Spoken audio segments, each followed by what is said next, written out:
کیوں نہ ہو، کبھی کسی مسلمان نے ابو جال کا نام رکھا ہے؟ کسی مسلمان نے ابو لہب کا نام رکھا ہے؟ کسی مسلمان نے عتبہ کا نام رکھا ہے؟ کیوں نہیں رکھا؟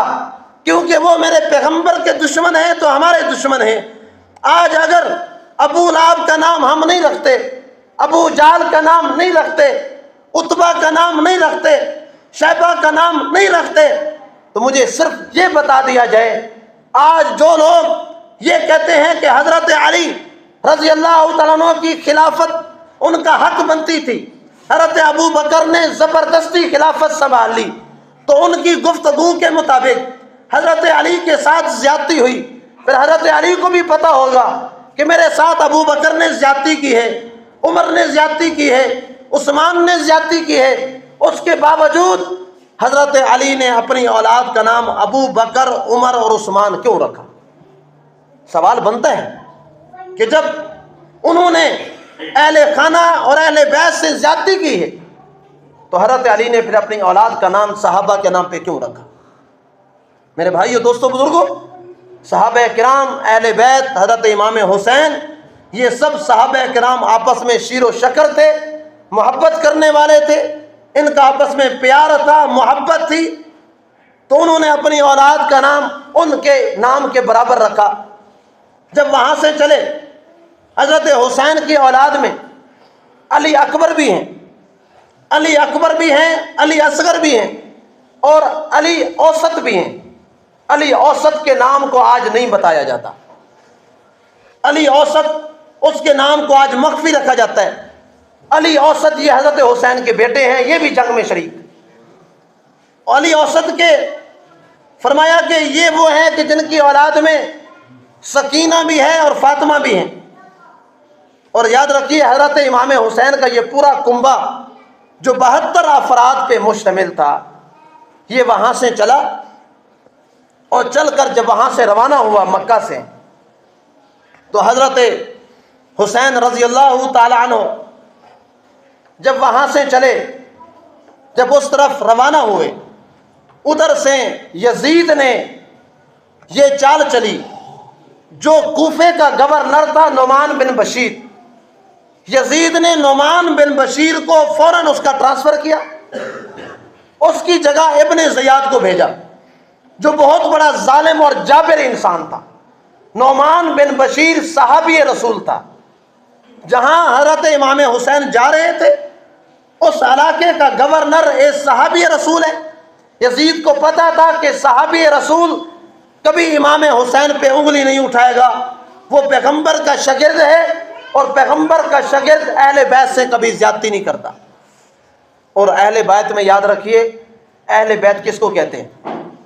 اہل بیت کا معنی ہے بیت والے، بیت کہتے ہیں گھر کو، کہتے ہیں یہ میرا بیت ہے، یہ میرا گھر ہے۔ اہل بیت گھر والے، تو گھر کے اولاد، گھر کے جو افراد ہیں، گھر کے افراد میں کون کون سے لوگ اہل بیت میں آتے ہیں؟ اہل بیت میں اولاد بھی آتی ہے، اہل بیت میں بیٹیاں بھی آتے ہیں، بیٹے بھی آتے ہیں، بیویاں بھی اولاد اہل بیت میں آتی ہیں۔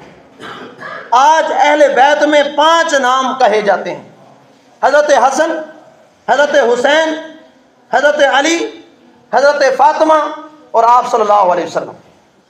یہ 5 نام آج بتایا جاتے ہیں۔ وہ کہا جاتا ہے نا، مشہور ہے، وہ جی 5 تن پاک کے صدقے، اکثر کہا جاتا ہے۔ اور ہم نے دیکھا دیکھی، لوگوں کے دیکھنے کے برابر ہمارے سنی بھولے بھالے سنی، بیچارے سنی بھولے بھالے ہیں، یہ نہیں کہتا کہ ان کا عقیدہ ایسا ہے، ان بیچاروں کو علم نہیں ہے، نالج نہیں ہے، اسلامک اسٹڈی نہیں کی ان لوگوں نے۔ آج یہ بھی کہتے ہیں واقعی جی اہل بیت، بھئی اہل بیت میں اولاد بھی ہے، بیٹیاں بیٹے بھی ہیں، اہل بیت میں بیویاں بھی ہیں۔ آپ اہل بیت کا جو آپ نے کنبہ بنایا، اس میں اولاد میں صرف حضرت بیٹی کو شمار، حضرت فاطمہ کو آپ نے ڈالا ہے۔ حضرت فاطمہ تو ہیں، ان کی 3 آپ صلی اللہ علیہ وسلم کی بیٹیاں، اور کہاں جائیں گی؟ ام کلثوم، حضرت رقیہ، یہ کہاں جائیں گے؟ آپ صلی اللہ علیہ وسلم کے بیٹے بھی ہیں، وہ کہاں جائیں گے؟ آپ صلی اللہ علیہ وسلم کی گھر والیاں ہیں، 11 بیویاں ہیں، 9 آپ صلی اللہ علیہ وسلم کی بیویاں ہیں، 2 آپ صلی اللہ علیہ وسلم کی باندیاں ہیں، ان میں حضرت عائشہ بھی ہیں، حضرت خدیجہ بھی ہیں، میمونہ بھی ہیں، سودا بھی ہیں، ساری ازواج ہیں۔ پھر آج ہم نے 5 کو اہل بیت میں کیوں شمار کیا؟ ایک تو یہ بات ہم ذہن میں رکھیں کہ اہل بیت میں میرے نبی کا سارا کنبہ اور قبیلہ ہے. جس طرح حضرت امام حسین ہمارے لیے عظیم ہے، جس طرح امام حسن ہمارے دل کی ٹھنڈک ہے، اسی طرح حضور کی گھر والیاں جس کو قرآن نے کہا امہات المومنین، اور مومن لوگوں یہ تمہاری مائیں ہیں. آج اگر ہم اپنی ماں کا اکرام اور عزت کرتے ہیں، اس سے 1000 درجے زیادہ اپنے نبی کی گھر والی اپنی ماں اس کی عزت کرنی پڑے گی. یہ پورے کے پورے اہل بیت میں شامل ہیں. اور اکثر یہ کہنا کہ 5 تن پاک کے صدقے، خدا کے لیے یہ نہ کہا کرو. 5 تن پاک سے کیا مراد ہے؟ 5 تن پاک سے مراد یہ ہے کہ میرے الحمدللہ میرے 9 بچے ہیں، 6 بیٹے ہیں 3 بیٹی ہیں. اب میں اگر کسی ایک کی طرح حسن معاویہ اس کو میں کہوں کہ یہ تن پاک ہے، اپنے سب بچے بیٹھے ہیں، میں کہوں کہ یہ میرا جو بیٹا ہے یہ پاک ہے، اس سے کیا مراد ہوگا؟ آپ کسی جہل کو بھی بٹھا دیں گے، وہ کہے گا کہ یار یہاں اس بات میں ڈاؤٹ ہے، کوئی بات میں کوئی گڑبڑ ضرور ہے. یہ جو کہہ رہا ہے کہ میرا یہ بیٹا پاک ہے، اس سے مراد یہ ہے کہ باقی بیٹوں میں کوئی مسئلہ ہے. یہ ہر بندہ سمجھتا ہے. اور جب یہ کہا جائے کہ 5 تن پاک، اس کا مقصد ہے حضرت حسن و حسین، حضرت فاطمہ، حضرت علی اور میرے نبی، یہ تو ہیں پاک، اور باقی وہاں مسئلہ شک میں پڑ جاتا ہے. اس وجہ سے ہر سنی نوجوان اپنے ذہن میں بٹھائے کہ 5 تن پاک نہیں، سب تن پاک. میرے نبی کا جو خاندان ہے سب تن پاک ہیں، سارے پاک ہیں، سارے شفاف ہیں. نبی کے بستر پر جو رب ایک گندی مکھی نہیں بیٹھنے دیتا، وہ خدا بھلا ایک ایسی بد چلن عورت کو نبی کے بستر پر کیسے لا سکتا ہے؟ یہ دشمن نے چال چلی.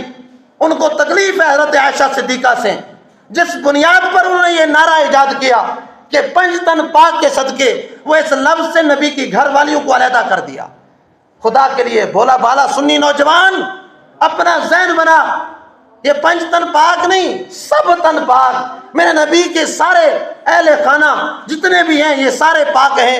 حتیٰ کہ نبی کی صحبت میں جو بیٹھے ہیں، تھوڑا لمحہ بھی بیٹھے، ہمارا یقین ہے، ہم سنیوں کا عقیدہ ہے، جس آدمی نے ایمان کی حالت میں، ایمان کی موجودگی میں، دل میں ایمان رکھتے ہوئے جس نے ایک لمحہ بھی، ایک نظر بھی بیداری کی حالت میں میرے نبی کے چہرے کو دیکھا ہے، دنیا کے 1000 ولی اکٹھے کر لے، دنیا کے 1000 عالم اکٹھے کر لے، شیخ الحدیث لیا، مفتی لیا، تابعین لیا، تبع تابعین لیا، کتب لیا، ابدال لیا، سارے اکٹھے کر لے، تم اس صحابی کی ایک نظر کا مقابلہ نہیں کر سکتا جس صحابی نے ایمان کی حالت میں میرے نبی کے چہرے کو دیکھا ہے. اس وجہ سے صحابہ کی عظمت کو دلوں میں بٹھاؤ. لوگوں نے، دشمن نے چال چلی، ہمارے اندر کچھ ایسی چیزیں خرافات پیدا کر دیں جو خلاف شرع ہیں. المختصر میں اپنے عنوان کی طرف جانا چاہتا ہوں. جب وہاں سے چلے، جب وہاں پہنچے، یزید نے گورنر تبدیل کیا. گورنر ابن زیاد آ گیا، ظالم گورنر. ابن زیاد وہ انسان ہے جب کوفہ میں آیا منہ پہ اوپر کپڑا پہن کر آیا تاکہ لوگ پہچان نہ سکیں. جو ہی وہاں پہنچا کپڑا ہٹایا تو کوفے کے لوگ حیران ہو گئے کہ یہ کون آ گیا. اس نے فوراً پہلا کام حضرت مسلم بن عقیل کو شہید کیا. اس کے اہل خانہ بھی ساتھ گئے تھے، ان کو بھی شہید کر دیا. اس کے بعد اس نے اپنا ایک قاصد بھیجا ولید کو. ولید کے بارے میں آتا ہے کہ وہ مخلص انسان تھا. اس نے اس کو بھیجا کہ جو امام حسین کو کہو کہ کوفہ میں نہ آئے، اگر کوفہ میں آ گئے تو یہاں کام خراب ہو جائے گا. ولید آیا، اس نے آ کے حضرت امام حسین کو جو راستے میں تھے کہا امام حسین آپ نہ جائیں، میں نے ابن زیاد کی آنکھوں میں نے خون دیکھا ہے، اس کے دل و دماغ میں خون اتر چکا ہے، آپ آگے نہ جائیں.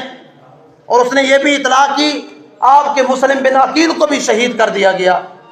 جب یہ بات کی تو اہل خانہ نے کہا کہ مسلم بن عقیل اگر شہید ہو گئے تو ہم یہاں نہیں رہیں گے، ہم ان کے خون کا بدلہ لیں گے. تو حضرت حسین اہل خانہ وہ وہاں سے چلے، کچھ لوگ واپس چلے گئے، اور یہ 72 لوگ اہل خانہ یہ امام حسین کے ساتھ چلے، کوفہ کی طرف آ گئے. المختصر اشارتاً میں آگے بات پوری ہوگی. کوفہ کی جگہ پہ آئے، ابن زیاد نے پھر بندہ بھیجا. اس نے کہا امام حسین کو کہو اب بھی موقع ہے یزید کے خلاف کوفہ کے لوگوں سے بیعت نہ لیں۔ جب حضرت امام حسین نے دیکھا تو امام حسین نے اس قاصد کو کہا کہ بھئی بات یہ ہے، آپ ابن زیاد کو جا کر کہو کہ ٹھیک ہے، یا تو مجھے آپ کوفہ میں جانے دو، جو میرے لوگ میرے ساتھ محبت کرنے والے ہیں، یا مجھے وہاں جانے دیں، یا مجھے اس ملک سے، اس علاقے سے میں بار دور دراز جانا چاہتا ہوں، اور تیسری بات، یا مجھے یزید سے میری ملاقات کروائیں۔ یہ تین انہیں حضرت امام حسین نے شرطیں رکھی۔ اب یہاں آپ بتائیں کہ امام حسین خود جنگ خریدنا چاہتے تھے؟ آج خارجی لوگ جو امام حسین سے بغض رکھتے ہیں، وہ امام حسین کے بارے میں یہاں آ کے گڑبڑ کرتے ہیں۔ وہ کہتے ہیں امام حسین خود جان بوجھ کے جنگ میں گئے۔ میں کہتا ہوں ظالمو، کافرو، تمہیں کیا پتا؟ اگر امام حسین خود جاتے تو تین شرطیں کیوں رکھتے؟ امام حسین تو چاہتے تھے کہ معاملہ یہیں رفع دفع ہو جائے، لیکن ان ظالموں نے ان کی کسی شرط کو نہیں مانا۔ امام حسین نے کہا کہ مجھے یزید سے ملاقات کرو، میں یزید سے بات کرنا چاہتا ہوں، میں یزید کو بتلانا چاہتا ہوں کہ میں وہی حسین ہوں جس کے منہ کے ساتھ منہ میرے پیغمبر نے لگایا ہے، میں وہی حسین ہوں جس کا جھوٹا میرے نبی پیا کرتے تھے، میں وہی حسین ہوں